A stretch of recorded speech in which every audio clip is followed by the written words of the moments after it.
All right, we're going to talk about signs and symptoms of dehydration. And the signs and symptoms of dehydration are some that we're all taught and some that we're not taught and some that we just forget. So bear with me for a few minutes as we go through these.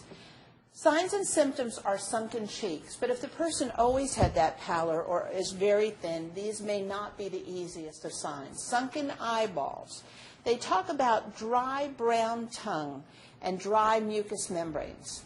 I want to tell you that I tried to get a good picture, and I'm sure they're available, but I couldn't find one on the brown tongue. But I'm more interested in the tongue fissures that you can see that come from dehydration. It almost looks like cracks in the tongue. There's no reason when you're working with residents, you're going to do their oral care or assist someone not to ask them to show you their tongue and look for those fissures and see if you happen to have any one of those 1/3 of people who might be suffering from dehydration. The other thing about the mucous membranes is we say dry, but in a lot of cases it's very sticky. And I think people like myself are under hot lights teaching, and when you don't want to drink a lot of water while you're standing here because you can't leave, your mucous membranes, you can feel your mouth almost get sticky, not so dry. And so those are some things to look at also, not just looking for the dryness. When they talk about dry, inelastic skin, at the very end I'm going to show you some photos, but I want you to understand that as people age, and they lose collagen in their body, their elasticity changes. So where I would pinch my hand and it might go right back down, somebody who's older, already their skin is very loose. So this may not be the best way of checking for dehydration. Weight loss, for sure, we always think of is just in relation to nutrition and into food intake, which I said we would get to, and I promise we will. But weight loss has to be looked at as could this be from dehydration.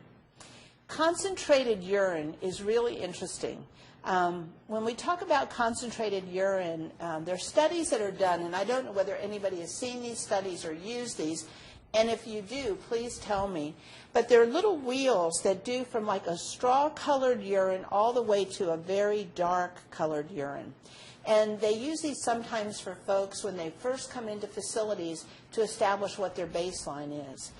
They have not been shown to be 100% effective, but one of the things is we do want to be looking at the color of urine and notifying changes and notifying supervisors and nurses, because even if they have decreased urine output, that's one thing, and that very concentrated urine may be giving us a heads-up sign before they have almost no urinary output. But anybody who's interested in learning more about the wheel can contact me, and I'll try to get you that information. But it was an interesting study for me.